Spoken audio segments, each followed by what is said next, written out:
ছেলেকে স্কুল থেকে নিয়ে আসার পর ছেলে বলছে, মাম্মা আমার খিদে লেগে গেছে।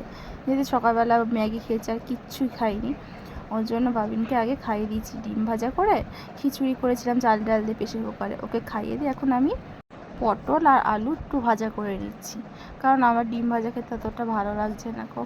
আর বসে বসে ভাবছি আর বলছি কখন হবে এইগুলো, 2টো বাজে।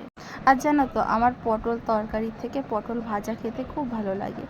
আর তোমার দাদা ভাই তো শুধু বকবে, হ্যাঁ শুধু তেলের জিনিস ভাজাভুজি খাওয়া ও অতটা পছন্দ করে না, কিন্তু আমার ভাজাভুজি খুব ভালো লাগে। আমার তরকারির থেকে যে কোনো জিনিসই আমার ভাজাভুজি দিয়ে আমি অনেকটাই ভাত খেতে পারি। আমি তরকারি দিয়ে যতটা ভাত না খেতে পারি, ভাজাভুজি আমার খুব ভালো লাগে খেতে। আর এদিকে আমার আলু ভাজা হয়ে গেছে, পটল ভাজা হয়ে গেছে, আর এদিকে দেখো খাবার বের হয়েছি তোমার দাদা ভাই আর আমি এখন খাবো।